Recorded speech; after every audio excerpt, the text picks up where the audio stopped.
College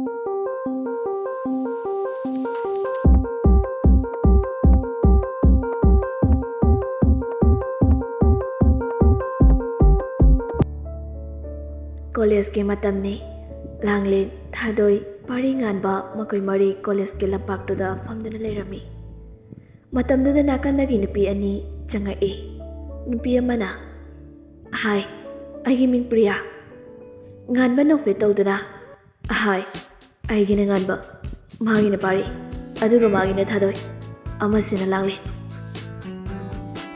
nupi amana muhair e hai aigi ming Pinky kawi Pinky masang mataw yamna fazay matam sige yaklawi nupini nganba no fe tawdana nabani de nasaksu fazay mingsulo yan fazay Thadoi sawningna fazani nangdi amu mo bayadaba oyna tawardana Priyana ado Prinoi siya bro Langlin no fe tawdana yai kaisu kaidi Pinky na ado aikoy ni di ngasina hanbani aduna class amte yahaude aduna note share tawna siko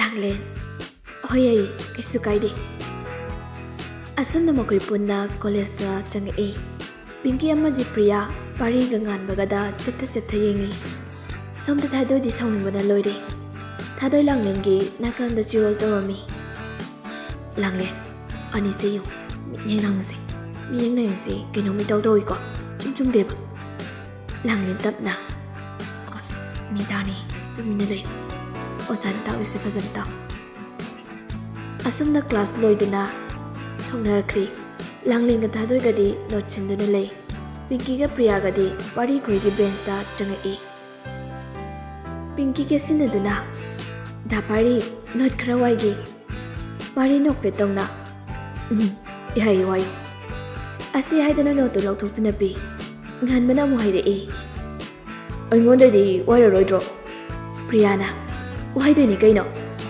asi hairaga nganbagi khutagi mulli somda Langlin ga Thadoi ga so urami Thadoi di sawningmana loiri Langlin di chamna duma khalami Thadoi na asi nupi ani se aina sawaktana purudoni ngasi Langlin na kaigino nangna aduga ma sawriduba Thadoi Tauri su udro Langlin mi koi zadadana tauri oirengoni ba nang sima Thadoi na koi dragabu sumaina tawna bra haise somdana Pinky ke sinadana da Pari ai sa yamna lami kintinda kai nomta sausi Pari no fe tawna ihai Langlin ga Thadoi ga so kawbiro adudi Priyana moyani di nochinda wali na hayobani akoy saro na haire Pinky pairaduna moyani yaudadi yadro haise akoy gadi puning bazana teba Pari noktuna as adui na teba Pinky na yare chishla odadi asi haidana Pari ge khudang adu paidana singi asomdana moi mari canteen nomda chakri Langlin ga Thadoi ga wahi amata so hairamde Thadoi sauna aya kimda ga hairamdi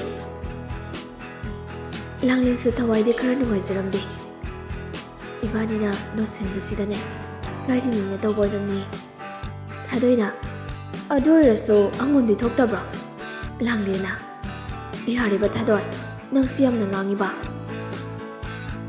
somda canteen manungda Pinky da Pari se yamna lemi Pari na as ai bukai da lemi ba Pinky na siam lemi da adada Pari phone number amta logya gadro Pari ihai kaisu kaide ngan manok tuna ai gi de lawning dry sa Priyana lawdini kaino asamna nongnok tuna wari ki ama sanari college suti tharaduna makoi loina tholai Langlin na nabani di kay dalake Priya auto dalai asam na makoi punna auto ngai ngaminai auto do langmanda bade Priya na dangan ba da Pari ga nabani ngihak to thin biu ba Pari Langlin de yenga Langlin auto sulak tre ngak to thin biru ro Pari langlena adumna hairakpaduda masu yare.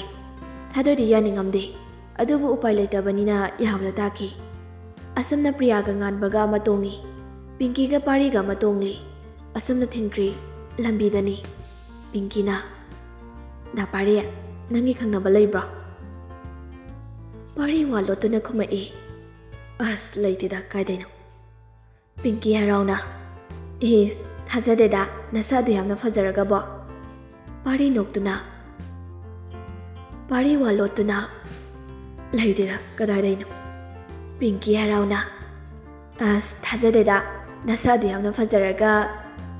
Leite kaina. Pari noktuna. As nangani he eibudagat pirise.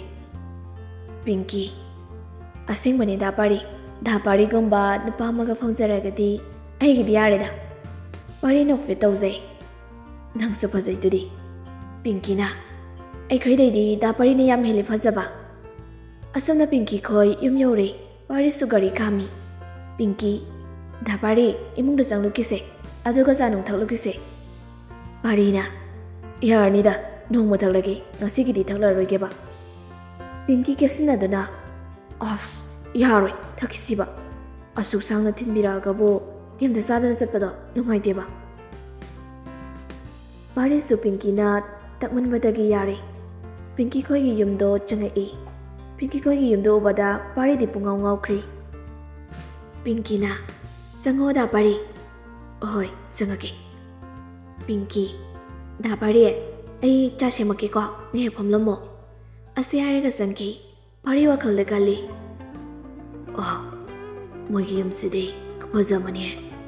Ningthaugi konunga samoyna tawzalo. Tanjada Pinky so chaga chapu kapuduna tholai. Pinky na. Da Pari si chasalo. Asi haiduna pirami. Pari sado lauduna. Pinky noigi yumsidi am chawe he. Pinky na. Chawani da Pari. Ado midi yam wali. Aisibu gana lege. Pinky na. Aikhoi babada army captain ni. Mama na doctor ni. Ado ichilinaw di ithanda ni. Mama ga igadangli. Yumsida tawisi. Mi yam wali da. Pari na. Ado di yamna nungairamuroibo. Pinky. Mina so miro leizadabani na. Aikhoi bu usipiri da. Ibungo matanga yauzaramadi nungaizadawni. Pari na. Adugidamaktadi karisu khalonada. Aikhoisu yamna leiriside. Pinky no fitawna. Hojikpadi da Pari khoisu leiri. Pari no fitawna. Adoni. Ado Pinky. Ai amuk thokragi. Pinky na. Oi da Pari. Ai ti toke dadi. Asi haidana mabani wari sanadana thongal fawu tholai. Pinky. Adodi ai amuk chalukigi. Da Pari yaubaga call tawro. Hoi. Asi hairamaga gari du thoduna lai. Somda langlen college halakpagi waraduna pothari. Purnima machagi kadi changai. Ibema college halakpagi sawaramani. Kari semogi sagibo. Langlena. Kesu semonu deima ima wanabani. Purnima. Ado napabungi so makat kena tawbani hangsise. Langlen. Hoima ase. Somda Pari so mayum halak waraduna ngayak pothagi tawi. Adabu tanjadada number khangdaba unknown number ama call tawrai. Pari call ado receive tawrami. Hello, kana? Pinky na. Hello, da Pari, ai Pinky ni. Pari no fitawna. Oh, nangoire. Mane, yoba kyang kuirage da Pari. Yobada ngairi. Pinky no fitawna. Da Pari hojibu kaidoramino. Sum pothagi tawramani. Yam yetlaba thamara da Pari. As yeti adam payo. Somda langlen Pari da call hanjin tawrami. Adubu busy adum hairai. Langlen wakhalda khalli. Kana goi sano. Asukuna sanai siba. Mama na bagoiramani da. Ore mai tawjarani. Asi harga phone ado tebanda charge tawramaga thalami. Somda Pari ga Pinky ga so wari sanaba loiduna phone da yengi. Langlen ꯂꯥꯡꯂꯦꯟꯅ phone ꯇꯧꯔꯛꯑꯝꯕꯒꯤ miss call ꯃꯌꯥꯝ ꯑꯃ ꯂꯩꯔꯝꯃꯤ꯫ Phone ꯑꯗꯨ ꯑꯃꯨꯛ ꯇꯧꯒꯦꯅ ꯇꯧꯏ, ꯑꯗꯨꯕꯨ ꯐꯣꯟ ꯑꯗꯨ ꯑꯣꯐ ꯇꯥꯈ꯭ꯔꯦ꯫ ꯍꯣꯔꯦꯟ ꯇꯧꯔꯒꯦ ꯈꯟꯗꯨꯅ ꯆꯥꯔꯖ ꯇꯧꯗꯨꯅ ꯊꯝꯂꯒ ꯉꯥꯏꯍꯥꯛ ꯇꯨꯝꯃꯤ꯫ ꯁꯣꯝꯗ ꯊꯥꯗꯣꯏ ꯑꯃꯗꯤ ꯉꯥꯟꯕ ꯃꯈꯣꯏ ꯑꯅꯤ ꯈꯠꯅꯔꯤ꯫ ꯊꯥꯗꯣꯏꯅ, ꯅꯪ ꯌꯥꯝꯅ ꯄꯥꯝꯕ ꯅꯠꯇ꯭ꯔꯣ ꯍꯥ? ꯑꯩꯉꯣꯟꯗ ꯀꯣꯜ ꯇꯧꯔꯛꯄ ꯌꯥꯔꯣꯏꯅ꯫ ꯉꯥꯟꯕ, ꯊꯥꯗꯣꯏ, ꯑꯩ ꯂꯥꯜꯂꯦ ꯍꯥꯏꯕꯅꯦ ꯅꯪꯕꯣ꯫ ꯊꯥꯗꯣꯏꯅ, ꯀꯩꯅꯣ ꯂꯥꯜꯂꯦ ꯍꯥꯏꯗꯤ? ꯅꯌꯥ ꯏꯈꯤ ꯈꯤꯒꯠꯇꯅ ꯀꯦꯟꯇꯤꯟꯗ ꯆꯠꯃꯤꯟꯅꯗꯅ ꯅꯪ ꯃꯉꯥꯏꯔꯦꯅꯦ ꯍꯥ?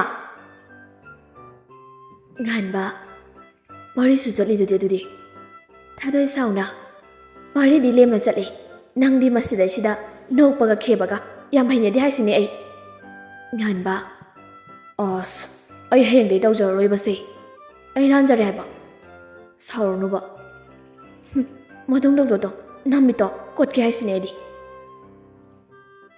ꯁꯣꯝꯗ ꯂꯥꯡꯂꯦꯟ ꯇꯦꯕꯜꯗ ꯂꯩꯔꯤꯕ ꯐꯣꯟ ꯑꯗꯨ ꯂꯧꯗꯨꯅ ꯌꯦꯡꯉꯤ꯫ ꯑꯗꯨꯕꯨ ꯄꯥꯔꯤꯒꯤ ꯃꯤꯁ ꯀꯣꯜ ꯑꯃꯠꯇ ꯂꯩꯔꯝꯗꯕꯗꯨꯗ ꯃꯊꯋꯥꯏꯗꯤ ꯈꯔ ꯅꯨꯡꯉꯥꯏꯖꯔꯝꯗꯦ꯫ ꯇꯟꯖꯥꯗꯨꯗ ꯑꯕꯦ ꯆꯪꯉꯛꯏ꯫ ꯆꯦ, ꯀꯩꯗꯧꯔꯒꯦ ꯑꯃꯨꯛ ꯎꯪꯂꯤꯗꯨꯅ?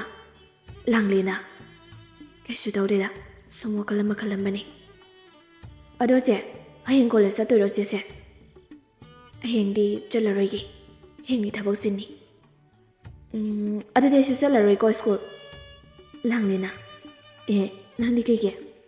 ꯑꯩꯁꯨ ꯍꯌꯦꯡ ꯊꯕꯛ ꯆꯤꯟꯅꯤꯕ꯫ ꯌꯥꯔꯣꯏ ꯌꯥꯔꯣꯏ, ꯆꯠꯇꯕꯒ ꯌꯥꯔꯣꯏꯀꯣ꯫ ꯑꯕꯦꯅ, ꯑꯩꯗꯤ ꯆꯠꯂꯣꯏ ꯍꯥꯏꯁꯤꯅꯤꯀꯣ ꯆꯦ꯫ ꯁꯣꯝꯗ ꯄꯥꯔꯤ ꯇꯨꯝ ꯍꯧꯒꯠꯂꯦ꯫ ꯐꯣꯟꯗꯨ ꯑꯣꯐ ꯍꯥꯡꯉꯤ꯫ ꯈꯪꯍꯧꯗꯦ ꯄꯤꯡꯀꯤ ꯐꯣꯟ ꯁꯔꯆ ꯇꯧꯁꯜꯂꯛꯏ꯫ ꯄꯥꯔꯤ ꯃꯃꯤꯠꯇꯨ ꯅꯣꯏꯗꯨꯅ, ꯍꯜꯂꯣ ꯄꯤꯡꯀꯤ? ꯍꯜꯂꯣ ꯗꯥ ꯄꯥꯔꯤ, ꯀꯩꯗꯧꯔꯝꯃꯤꯅꯣ? ꯇꯨꯝꯃꯨꯕꯅꯤ, ꯍꯧꯒꯠꯇ ꯉꯥꯏꯔꯤ, ꯅꯪꯗꯤ? ꯄꯤꯡꯀꯤ ꯅꯣꯛꯐꯦꯠ ꯇꯧꯗꯨꯅ, ꯑꯩꯗꯤ ꯋꯥꯈꯜ ꯑꯃ ꯁꯨꯝ ꯈꯜꯂꯝꯕꯅꯤ꯫ ꯄꯥꯔꯤ ꯉꯛꯅ, ꯀꯩ ꯋꯥꯈꯜꯅꯣ ꯍꯥꯏꯁꯦ? ꯑꯗꯨꯕꯨꯔꯣ ꯗꯥ ꯄꯥꯔꯤꯒꯤꯅꯤ꯫ ꯑꯩꯒꯤꯗꯤ ꯀꯩ ꯋꯥꯈꯜ? ꯄꯤꯡꯀꯤ ꯄꯩꯗꯨꯅ, ꯗꯥ ꯄꯥꯔꯤꯒꯤꯗꯤ ꯈꯟꯕ ꯌꯥꯗ꯭ꯔꯣ ꯍꯥꯏꯁꯦ? ꯄꯥꯔꯤ ꯅꯣꯛꯇꯨꯅ ꯍꯥꯏꯔꯛꯏ꯫ ꯌꯥꯏꯌꯦꯕ, ꯑꯗ ꯑꯩꯒꯤ ꯀꯩ ꯃꯔꯝꯒꯤ ꯈꯜꯂꯤꯅꯣꯕ? ꯄꯤꯡꯀꯤꯅ, ꯑꯗꯨꯕꯨꯔꯣ ꯗꯥ ꯄꯥꯔꯤꯒꯨꯝꯕ ꯅꯨꯄꯥ ꯑꯃ ꯐꯪꯖꯔꯗꯤ ꯍꯥꯏꯅ ꯈꯜꯂꯤꯕ꯫ ꯄꯥꯔꯤ ꯅꯣꯛꯂꯒ ꯍꯥꯏꯔꯛꯏ꯫ ꯅꯪꯗꯤ ꯀꯩꯒꯤ ꯑꯩꯒꯨꯝꯕ ꯅꯨꯄꯥ ꯄꯥꯝꯃꯤꯕ? ꯄꯤꯡꯀꯤꯅ, ꯑꯗꯨꯕꯨꯔꯣ ꯗꯥ ꯄꯥꯔꯤꯗꯤ ꯁꯛꯁꯨ ꯐꯖꯩ, ꯂꯝꯁꯨ ꯌꯥꯝꯅ ꯂꯦꯝꯃꯤ, ꯃꯔꯝꯁꯨ ꯌꯥꯝ ꯑꯣꯏ, ꯑꯗꯩ ꯂꯥꯏꯔꯤꯛꯁꯨ ꯌꯥꯝ ꯍꯩ꯫ ꯄꯥꯔꯤ, ꯑꯁ, ꯌꯥꯝꯅ ꯊꯥꯒꯠꯄꯤꯔꯦꯗ꯫ ꯁꯣꯝꯗ ꯋꯥꯔꯤ ꯅꯨꯡꯉꯥꯏꯔꯤꯉꯩ ꯄꯥꯔꯤ ꯂꯥꯡꯂꯦꯟꯕꯨ ꯀꯥꯎꯈ꯭ꯔꯤ꯫ ꯂꯥꯡꯂꯦꯟꯒꯤ ꯃꯤꯀꯨꯞ ꯑꯃꯠꯇꯁꯨ ꯄꯥꯔꯤꯕꯨ ꯀꯥꯎꯔꯝꯗꯦ꯫ ꯄꯥꯔꯤꯗ ꯀꯣꯜ ꯑꯃꯨꯛ ꯇꯧꯁꯤꯜꯂꯤ꯫ ꯕꯤꯖꯤ ꯑꯗꯨꯝ ꯍꯥꯏꯔꯛꯏ꯫ ꯂꯥꯡꯂꯦꯟ ꯃꯃꯤꯠꯇ ꯃꯄꯤ ꯏꯔꯥ ꯍꯧꯅ, ꯗꯥꯝꯆꯥ, ꯀꯩꯅꯣ ꯉꯁꯤ ꯗꯥꯝꯆꯥꯅ ꯇꯧꯔꯤꯁꯤꯕꯣ? ꯗꯥꯝꯆꯥ, ꯅꯪꯒꯤ ꯑꯕꯦꯝꯃꯕꯨ ꯅꯨꯡꯁꯤꯗ꯭ꯔꯕꯣ? ꯑꯁꯨꯝꯅ ꯉꯥꯏꯍꯥꯛ ꯈꯜꯂꯝꯃꯒ ꯍꯤꯞꯊꯈꯤ꯫ ꯁꯣꯝꯗ ꯄꯥꯔꯤꯒ ꯄꯤꯡꯀꯤꯒ ꯋꯥꯔꯤ ꯀꯌꯥ ꯑꯃ ꯁꯥꯟꯅꯔꯤ꯫ ꯄꯤꯡꯀꯤꯅ, ꯗꯥ ꯄꯥꯔꯤ, ꯅꯣꯏꯒꯤ ꯆꯥꯛ ꯂꯣꯏꯗ꯭ꯔꯤꯕꯣ? ꯄꯥꯔꯤ, ꯂꯣꯏꯗ꯭ꯔꯤꯌꯦ ꯄꯤꯡꯀꯤ, ꯅꯣꯏꯒꯤꯗꯤ?